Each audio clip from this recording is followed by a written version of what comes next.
Hi, everybody, and welcome to FNS Wrestling Podcast.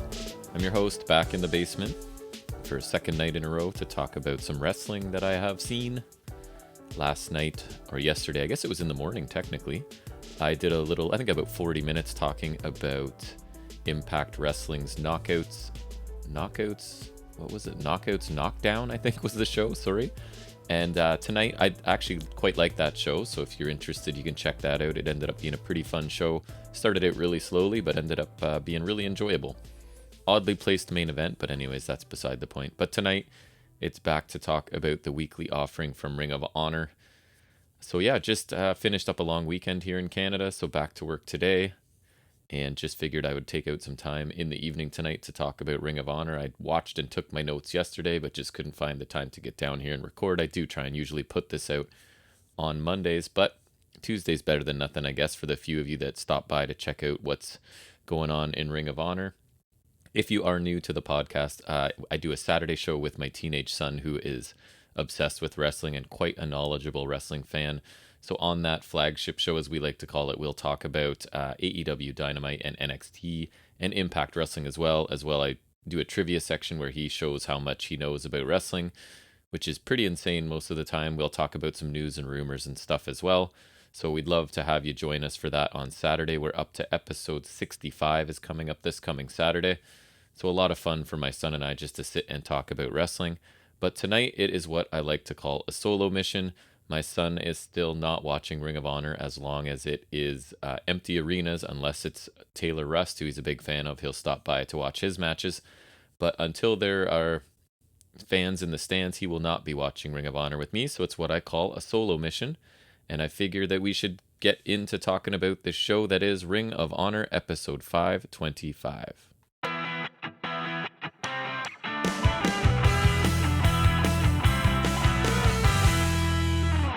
So Ian Riccaboni welcomes us, and there is a graphic already on the screen, like we don't see Riccaboni's face or anybody else's. We see a graphic on the screen right away letting us know that tonight's main event will feature the OGK.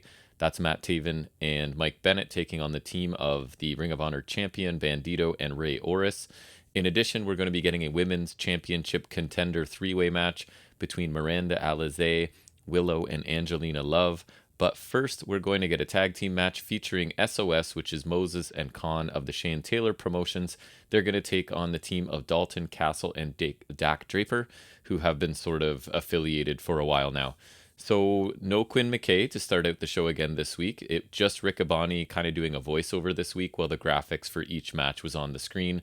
So the lineup looks decent on paper, and we're actually going to get the ROH champion Bandido on TV, which is always a plus. I find I talk about it a lot, that a lot of their stars aren't on their show weekly. There's just not enough time. So it is always nice when some of the larger names are included on a show. So I'm kind of looking forward to the show on paper. So let's see how it turned out. So S.O.S make their way to the ring, as Riccaboni lets us know that each of these teams are trying to move up into the top 5 in the tag team rankings. So S.O.S are already the 6-man tag champions along with Shane Taylor. So they're looking to add the tag team golds to that collection, I guess. We're quickly shown that the Briscoes are joining Riccaboni on commentary. If you're not currently watching Ring of Honor and you're just relying on me and other people to recap it for you, Ring of Honor is in love with guest announcers, guest commentators right now. So we're getting the Briscoes for this match. And they're actually replacing Caprice Coleman. Usually it's just an addition, but they do show us the commentary, and Caprice is not there so far for this match. He will return later on. So we get a quick promo from earlier in the day where S.O.S talk about facing Draper and Castle tonight. They talk about not being busy and having the time to move past Draper and Castle to the front of the line. And I think that a reference to Dalton Castle is always too busy right now, so they're not too busy to do this. They say the Mile High Magnum will be in Mile High Hell, I think he said. And when they're done with him, and they note that Castle's amateur ability as an amateur wrestler, which he actually was, and they say shooter's gonna shoot, and they end by saying that they're not busy. So I think they sounded pretty good here. You don't get too much, right? It's a really quick promo about their current opponents. It's like a very old school feel, like here's the guys you're gonna face, cut like a 60-second promo, ready, go. So they don't really have a ton of backstory, I don't think, with Draper and Castle. So it was just kind of a quick way to insult each member or refer to them quickly, basically imply you're tougher than they are, and then sort of hopefully you're going to pass them in the rankings, and there we go. So I thought the message was standard and that they delivered it well enough. But again, the style of this show sort of limits the promos. You're getting less than a minute and a half to sort of get your message out. So then Dalton Castle and Dak Draper make their entrance, exclusively using Dalton Castle's theme, his baby chickens, which are actually, if you don't watch the show, I can't believe I have to explain this, but they're grown men wearing like silk boxers, white t-shirts, and masks. So they are referred to as the baby chickens because Dalton Castle is, to say the least, a very quirky, unique fellow. So this is the group that accompanies him for his matches. So all of his shenanigans and routine it's his entrance basically, along with Dak Draper. So they also get a brief inset promo from earlier on today. So Castle again talks about his busy schedule, having them burning the candle at both ends, and they're exhausted, but they are prepared, and this new cocktail of charisma and meat will taste like poison when it hits SOS's lips. So that was Dalton Castle.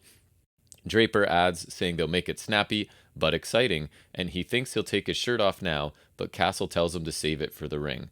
So a couple things here. Dalton Castle is always really busy. He cuts very strange promos, uses strange vocabulary. I quite enjoy it. I find him really interesting just because he's different than everybody else. So he did some of that here as well. And his recent thing is about it's not just enough to wrestle and to win, but you've got to put on a show and you've got to do everything big. So that's what Draper's trying to tap into here, is that he's about to, take his shirt off, and Castle wants him to save it for the ring, right? It's all for the ring and make the fans sort of more entertained. And it's not just about winning, it's about looking good while you're doing it for them. So again, I find him quirky and interesting. That's Dalton Castle, and he seems to be going with this really busy angle that he's been doing so far quite a bit lately. I don't honestly love this pairing so far. I don't quite get the Draper and Castle connection. I don't notice any real charisma. We haven't been really offered much story as to why they are actually affiliated. It just seems kind of odd to me. Both of them can talk fairly well, but I don't find so far that they complement each other, because Dalton's got to get his stuff in, and then there's not much left for Draper to say. So I'm not quite sure I like the pairing, but it doesn't really matter, I guess, because they're together. So it's S.O.S versus Castle and Draper, and we get lots of talk from Dalton Castle before he and Draper finally get into the ring. So the Briscoes, I'm pretty sure, are legitimate chicken farmers. So before the match starts, they seem very interested in Dalton Castle's baby chickens at ringside, which I thought was really funny and a really clever touch by them before the match had even started. So Khan and Dalton Castle start out. Castle uses his amateur skills to take down Khan, who gets to the ropes for safety, but then Khan sort of turns the tide, takes down Castle. Castle counters, and Khan eventually runs him over with a shoulder tackle. So it was enough amateur wrestling. Now it's time to just overpower you, sort of. So we get a T-bone suplex, I think it was, by Dalton Castle, and he tags in Draper. Khan starts working Draper's arm, tags in Moses, who's the big man of this partnership, for a double suplex before they toss Castle through the ropes to the floor. So basically they're hitting this double suplex on Draper, and Castle's running in like he's going to break it up, but they just use his momentum and just throw him out the other side of the ring to the floor. We get a leg sweep and a basement drop kick combination by S.O.S, and they throw Castle again, running in out the other side. So Castle pulls Draper out of the corner to avoid a Khan attack, and Draper hits a springboard back elbow. Castle's back in with a knee drop and a standing splash for a near fall. Then we come back from a commercial. Dak Draper's in control of Khan with a boot and clubbing blows before grabbing Khan in a gut wrench, not actually suplexing him, just walking over and handing him to Dalton Castle to finish the suplex. So kind of an interesting little spot there. Draper then is keeping Khan grounded as Castle leads the chickens around the ring for some reason. Draper picks up Khan in another gut wrench and just kind of swings him around and releases him. We get a gut wrench powerbomb, is then escaped by Khan. It's like they went to the gut wrench one too many times, I guess. He leaps over Draper, tags in Moses. Moses obviously is a house of fire coming in at this point. He takes out Castle, then Draper, and then a second rope crossbody sort of takes both of them out. There was what I called a heart attack off the second rope by Khan and Moses for 2. Moses then scares the chickens away as they're trying to sort of form a wall to protect Castle on the outside, and Moses throws Castle over the barricade onto the concrete floor, and that allows them to sort of focus their attack on Dak Draper as he's alone in the ring. So he gets hit by an assisted DDT as I think it was Moses is lifting up Draper's feet, and then Khan hits the DDT, and the S.O.S pick up the win from that maneuver. And then Dragon Lee and Kenny King kind of out of nowhere attack S.O.S after the match and sort of leave them lying before taking a selfie standing over Khan. So Moses finally gets up and he challenges Lee and King for their titles, and he says that they're going to be bringing body bags. So I thought the match was fine, but nothing great. If I'm being honest, I probably expected something a bit better. The parts in the middle where Draper was in there, he was kind of slow. He was just applying holds and then just holding people in a gut wrench a couple times. I don't think anybody really got to showcase much in this match. It was an okay opening match. I've seen everybody involved in this look better than they did here, I think. And again, Draper and Castle, just whatever I'm supposed to get from them, it's not connecting with me. They don't make sense as a team. I don't feel like there's been much attempt to explain why they're a team.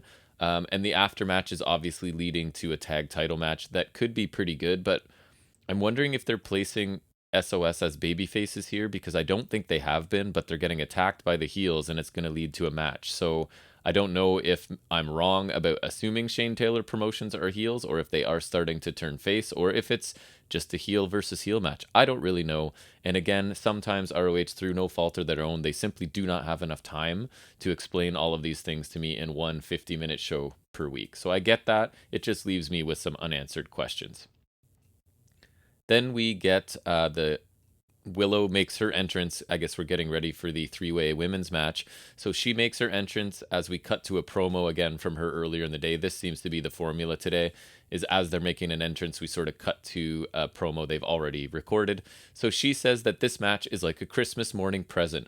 ROH fell into her lap and she didn't know what her future held. Now she just has to win this match and win one more match and then win one more match after that, and she could become the ROH Women's Champion.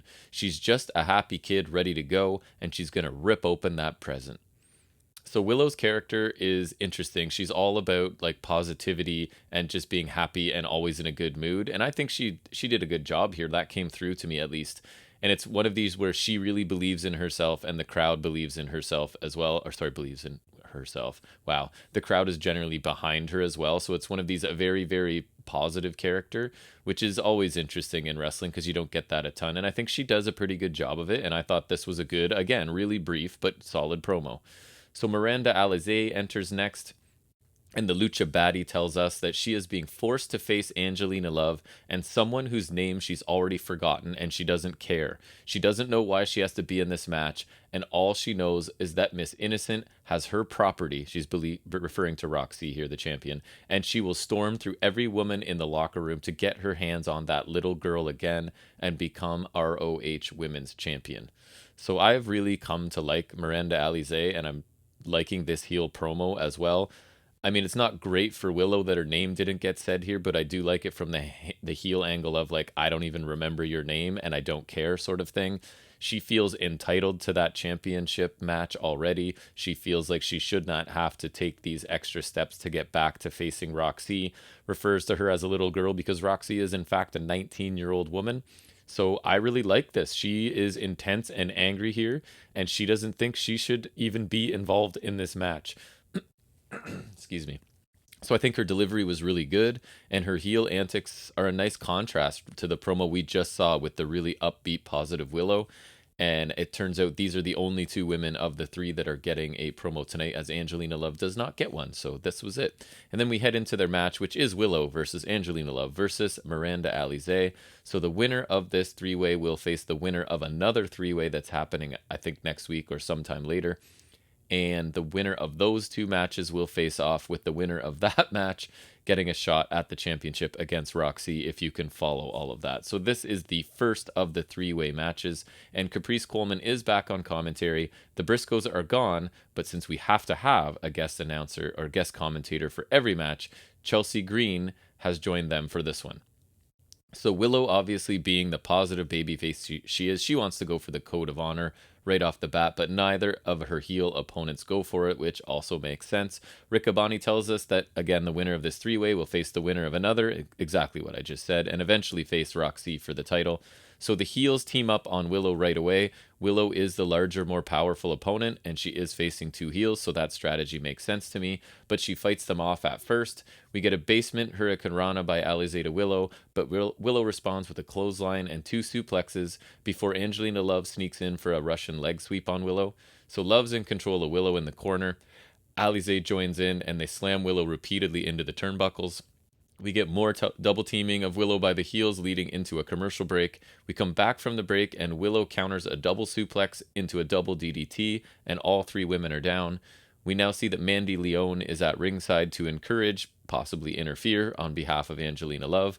But Willow right now is dominating both of the other women. She stacks them in the corner, hits a running corner splash and a missile drop kick to Alize for a 2 count. Love sends Willow to the floor, tries to pin Alize, who's still down, and their heel alliance is broken, and they start to exchange strikes in the middle of the ring now. Back elbow by Angelina Love into a head scissors until Willow hits what was unfortunately a really weak-looking kick to Angelina, and then dumps Love and Alize to the floor. Willow hits a missile dropkick from the apron to both of her opponents on the floor. Alize then claws Willow's face and bites her hand to sort of stop the onslaught, and then she dives onto both women out on the floor. Jawbreaker by Angelina Love, and she sends Alize to the floor before hitting a crossbody to both opponents on the outside.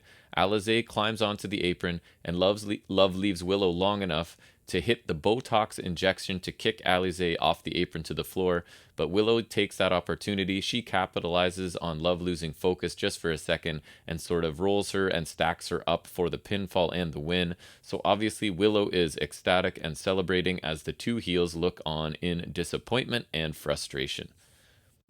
So I quite enjoyed this match. I think it was a very good TV match.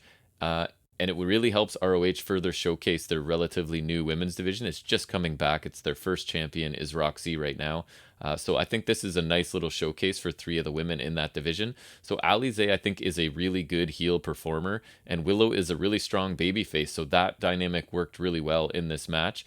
They had a nice steady pace to it, and they told like a straightforward story. And I don't always like, sometimes when you say straightforward, it's perceived as a negative. I don't think it really is. Like, things made sense. I mean, in some cases it might be negative. It's not here. So this was an effective story. You have the heels teaming up on the powerhouse early. That makes sense. Then they turn on each other, which also makes sense. And it kind of, their miscommunication leads to a surprise babyface win. So a pretty straightforward match that I think was really well done. So I doubt that Willow will end up facing Roxy at the end of the day, because that would put two major baby faces against each other, and I don't know if that's the best idea for a championship match. But it was nice that she did pick up a win here. I think it's a smart way to get her a win. So I quite like this match. I thought it was much more entertaining than the tag team opener that we saw.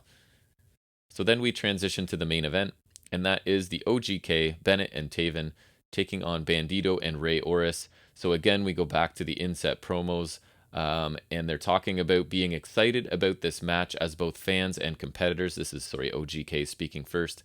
They say a win would catapult them to tag team gold. They respect their opponents, and they both have an interest in Bandido's world title, but for now they are focused on the tag titles, and they are the OGK.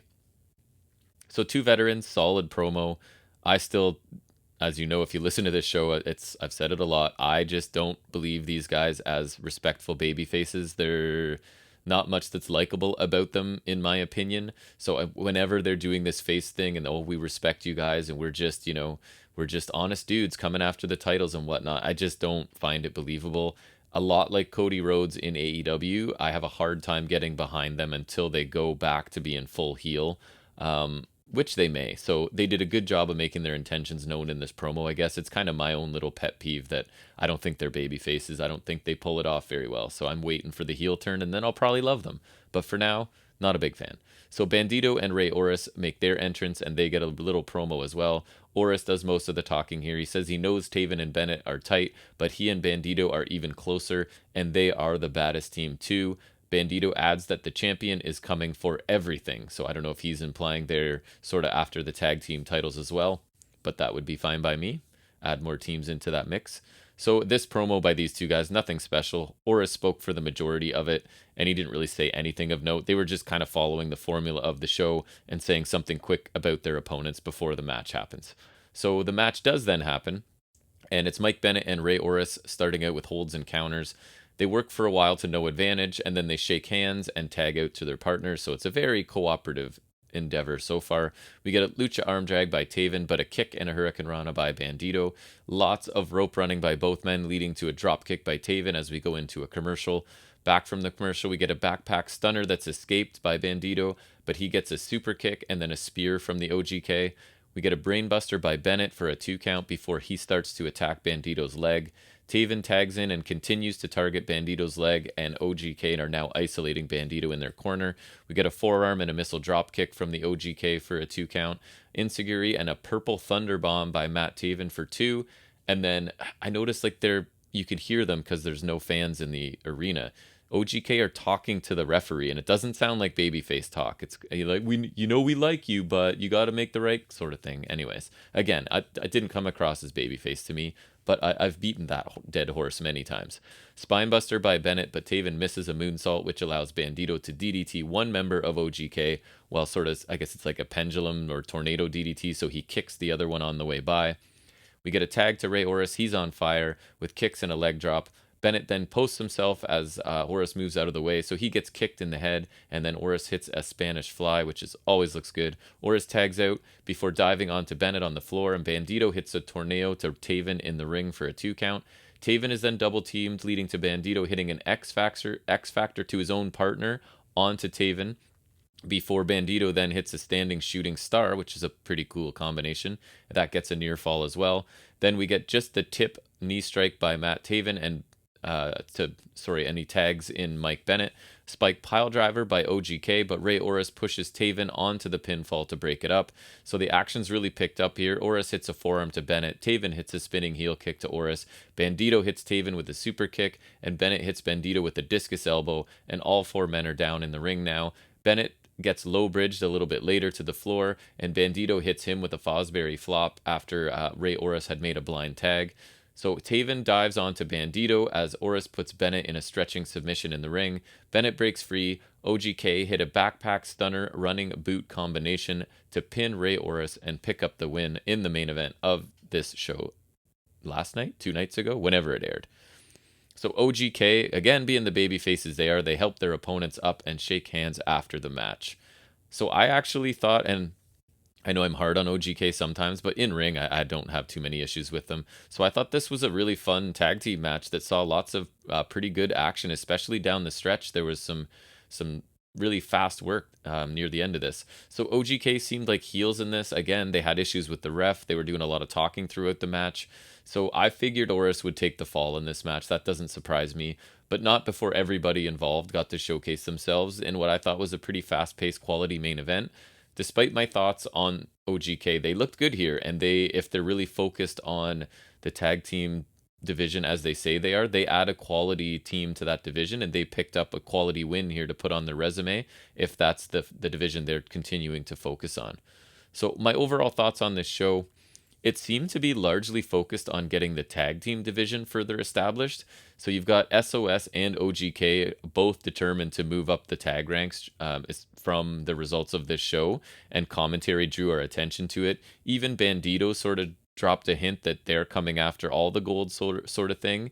And S.O.S looks like they're entering into a program or at least a match with the tag champs. So that seemed like one of the focus. They sort of bookended the show with a tag team division on this episode. And I have no problem with that. It's just something I kind of noticed along the way.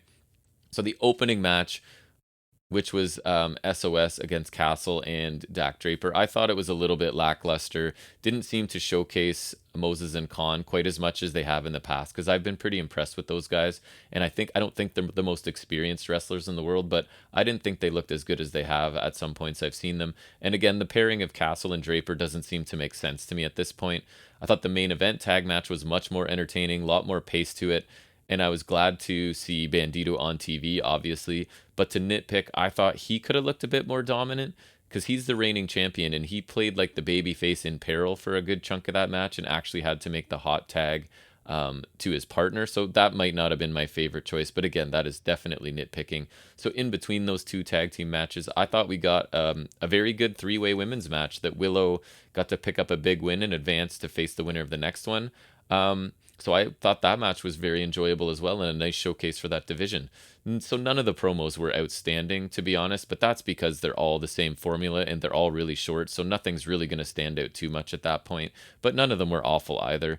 So it's just like you quickly acknowledge your opponent for the night and then you move on. So overall, I thought this was a pretty good episode of ROH. It felt like a very solid B to me. Like there was nothing outstanding that I would tell you to race out and see, but there was nothing to really avoid either. I mean, I didn't love the opener, but I don't think it was a bad match necessarily. So I thought it was a pretty entertaining show overall, and I'm going to give it a good B rating, which up here in Canada works out to about a 75%, 7.5 out of 10, if you will. So that's what I'm thinking about Ring of Honor episode 525, and that's going to wrap up the podcast for tonight. Again, I like to thank anyone that spends any time listening to myself and my son talk about wrestling within their week. It's just something we enjoy doing now. It's just kind of become a habit. I come down here and talk about wrestling. Some people listen to it. If they share it, pass it along, that would be great, because I don't really do anything to promote this podcast. It's just kind of the small loyal following we have, and hopefully word of mouth or something else. So if you want to share this with somebody, that'd be great. You can like us, subscribe, whatever you need to do. You could also contact us, fnswrestling@gmail.com, fns_wrestling_podcast on Instagram, or leave a comment in YouTube. I promise I will get back to you. At this point, I get back to anybody that leaves any comments anywhere, so I look forward to hearing from you. And we will definitely be back on Saturday with episode 65 of our flagship show, so I hope to see you all there. And until then, take care.